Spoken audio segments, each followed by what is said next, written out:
was doing good. But, alright, I'll be back when the race is ready to go. What do we have well, no, I'm not going to tell you. I'm not going to ask Max. I'll be back in a sec, okay? Okay. Alright, we're gonna watch Soyuz real quick.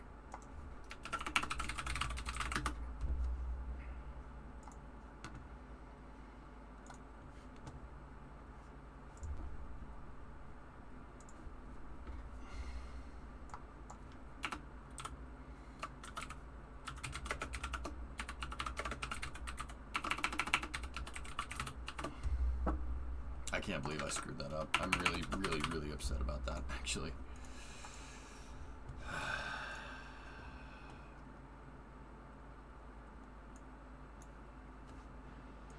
The spacecraft and the crew members should be emerging from this plasma regime in about 3.5 minutes or so. Yeah, it kind of sucks, Swag, but... yeah, Richmond's okay, Bandit.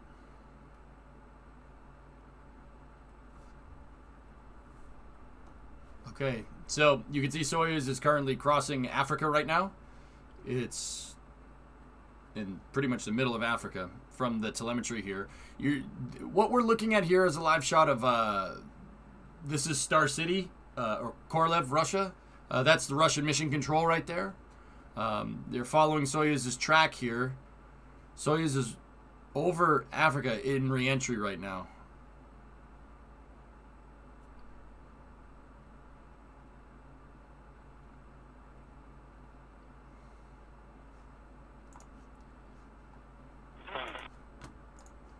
Которое не осталось незамеченным. В марте корабль «Союз» MS-17 сменил причал.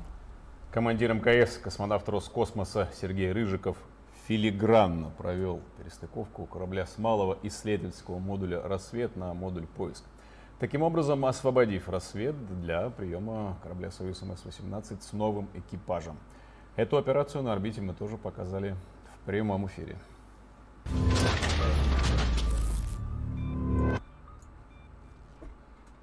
Ну у вас есть выбор духовка 2. Not right now, of course. It's over the Middle East right now.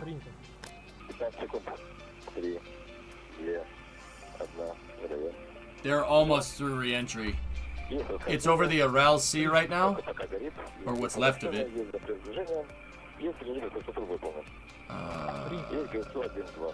Current altitude is about 60 kilometers up.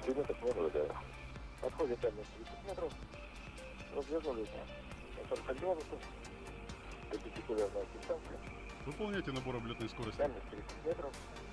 Рекомендую выдерживать угловой размер края СМа 5-6 клеток. All right, so up here, guys up top, is all active missions right here. This is Roscosmos ISS, Zarya, Zvezda, Piers, Poisk, Rassvet, Progress MS-14, Progress MS-16, Soyuz MS-18. That's one mission going on, and then the second mission over here is Soyuz MS-17. 17 is separated from the ISS, so it's over here by itself.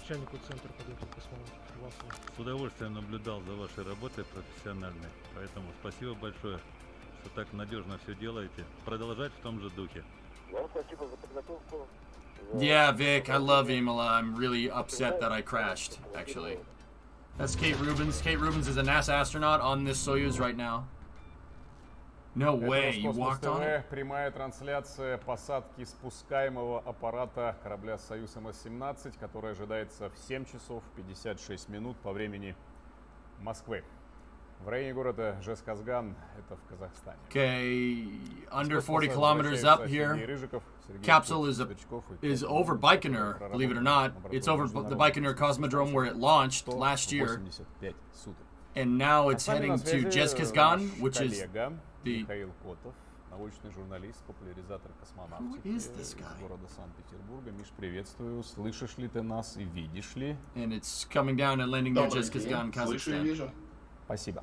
Знаю, что ты внимательно, как журналист и человек, влюбленный в космос, наблюдал за экспедицией МКС-64. Чем она тебе запомнилась?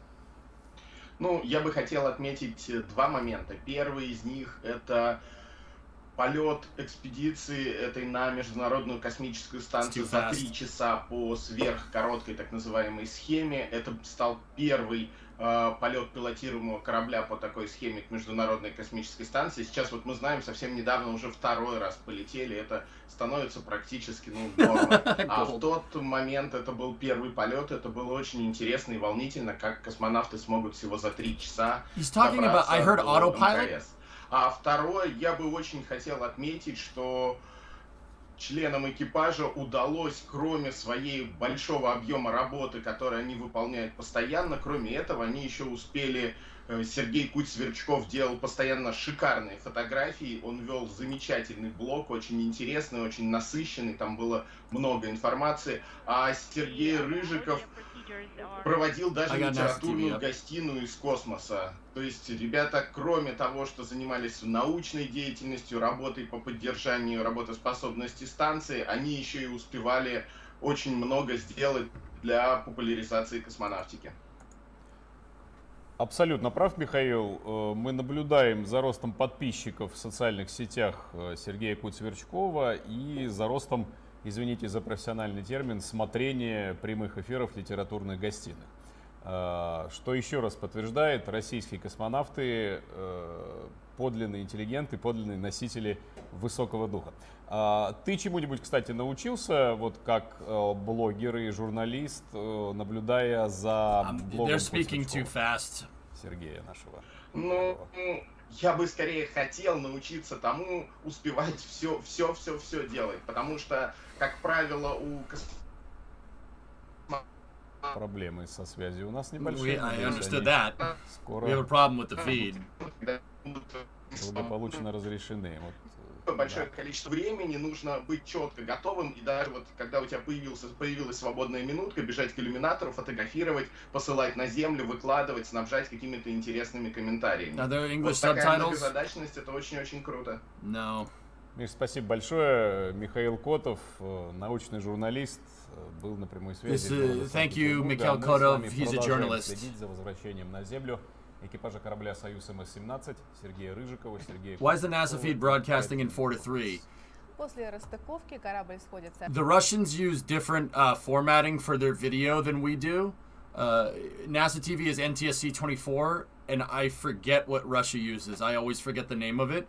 So when you take their broadcast feed and you put it through NTSC, it pops in as at 4:3. It looks like trash. That's why I like watching the Russian feed, because you get a nice clear picture.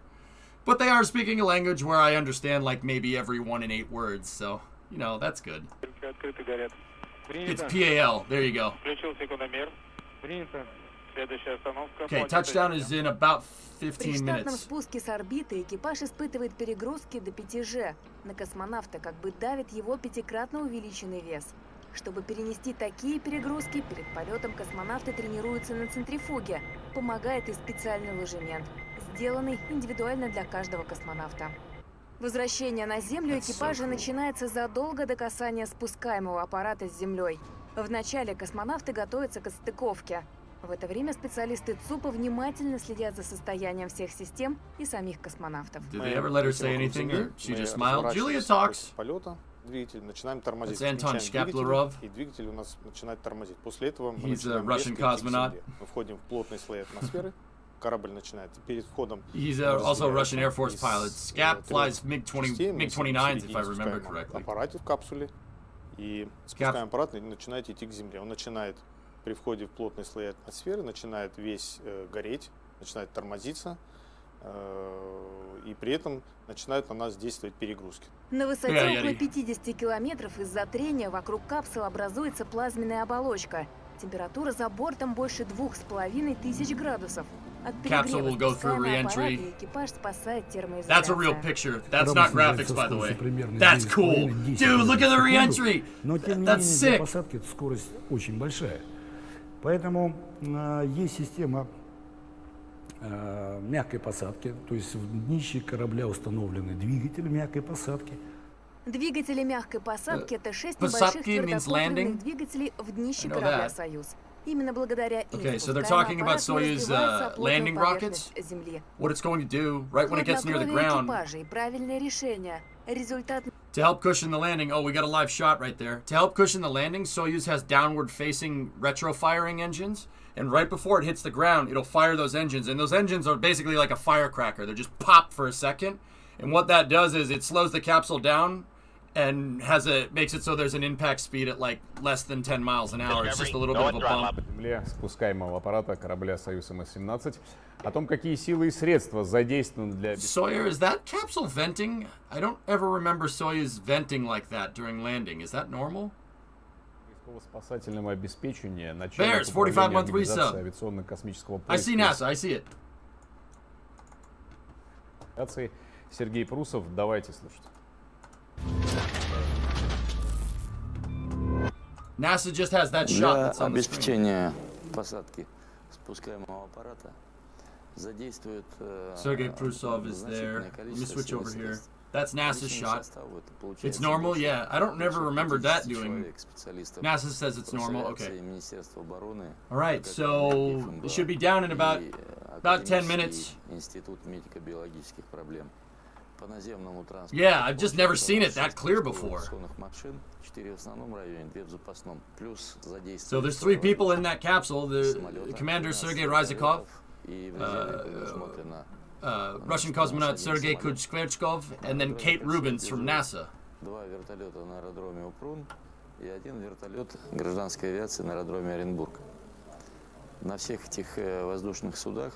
Yeah, it's dumping the remaining fuel. Got it? Yeah, it's dumping the contraband. Here come the space cops. Here come the space cops. See, April 12th, 1961 is what that says in the background. It's Sergei Korolev and Yuri Gagarin. That's the Vostok 1 mission. Okay, Soyuz has put up the locator beacon noise. It'll send out a locator beacon once the parachute is deployed, and that's how the rescue crews will home in. They'll home in on that locator beacon, the toot, toot, toot, toot, and that's how they find them.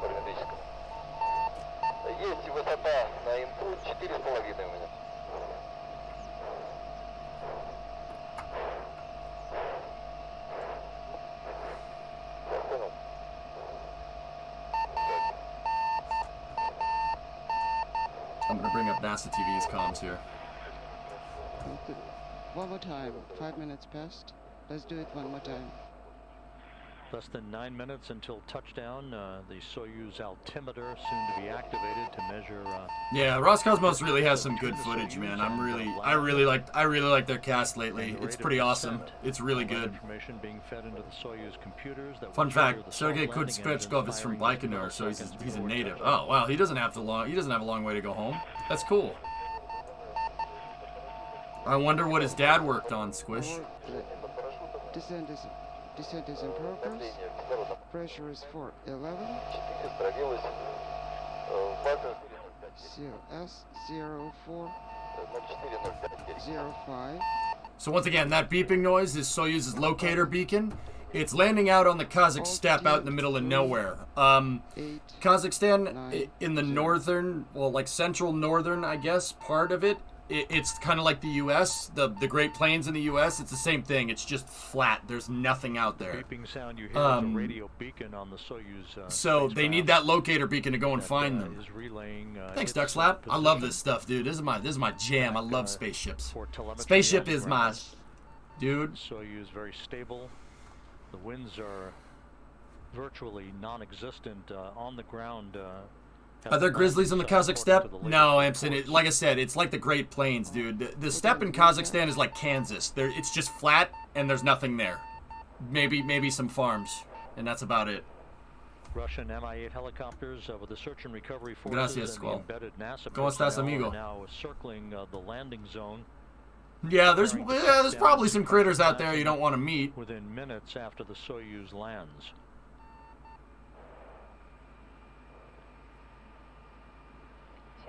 Yeah, eastern Kansas where we are is not so flat. Those search and recovery forces You're right. maintain You're right. two-way communications with the crew on board.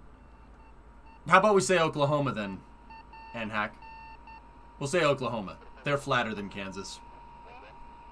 Not by much, but they are, no. All right, what's this guy saying? В поле зрения спасателей.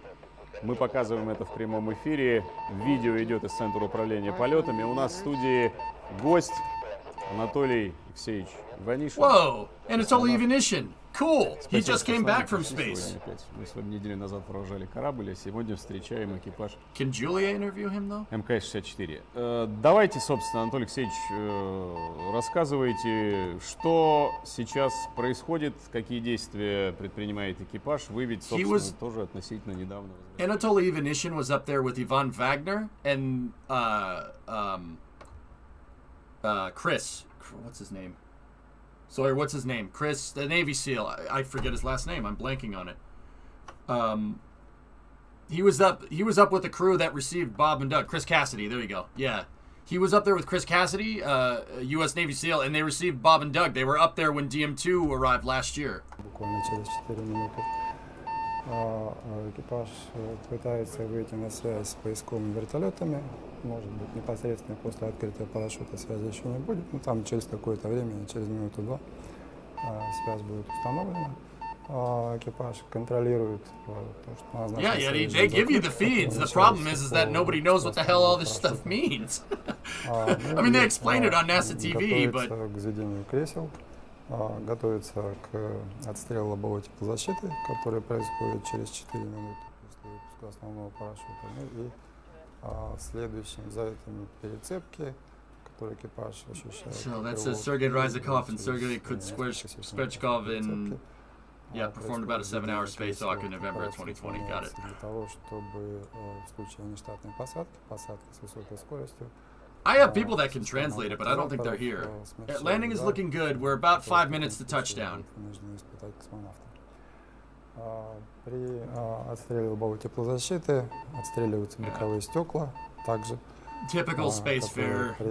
Watch. He keeps looking over at the monitor. He's looking at the telemetry. Watch.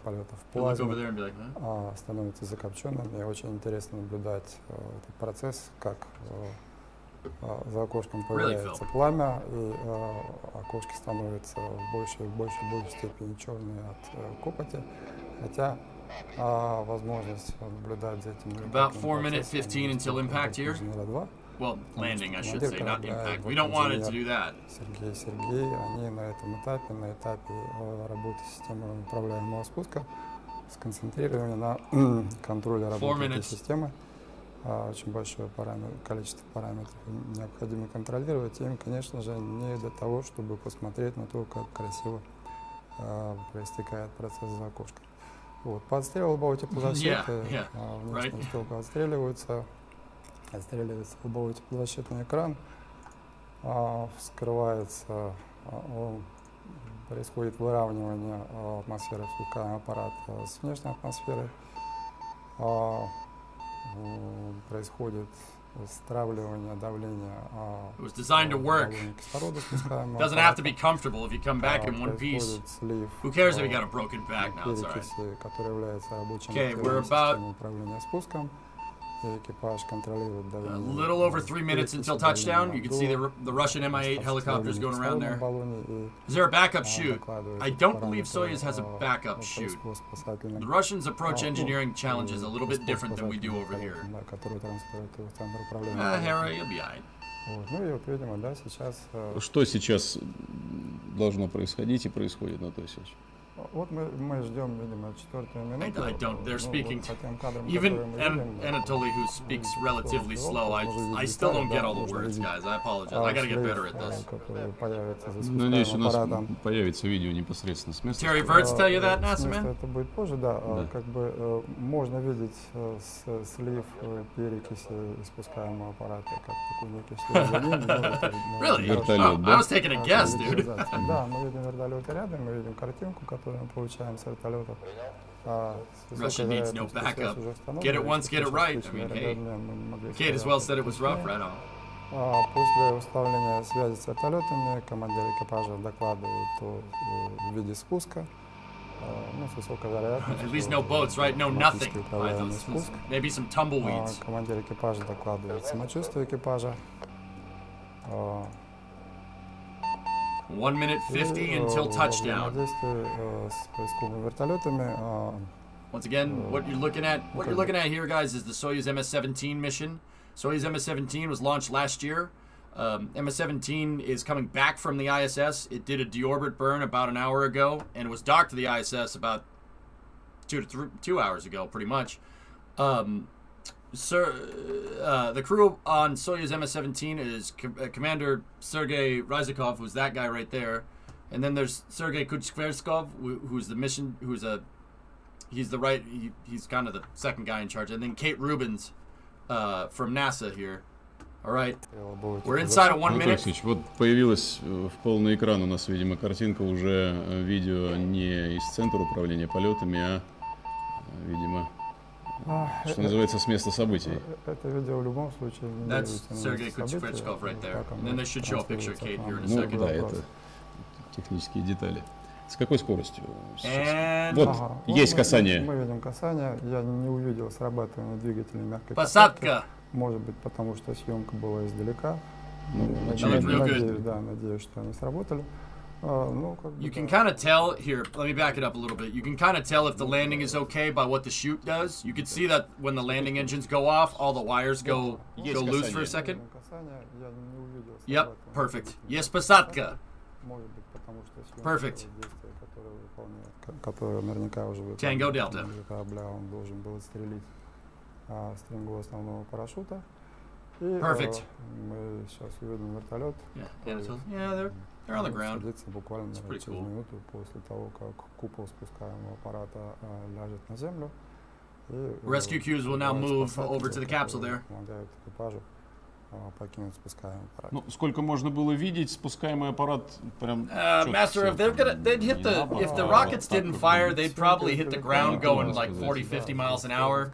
Yeah, that kind of hurts. Parachutes, dude, that's the thing with chutes, man. Parachutes, you know, you're kind of fooled. Like with spacecraft, you're kind of fooled into like, oh, why doesn't everything just parachute down? Oh, wind's taking the chute. Bye-bye.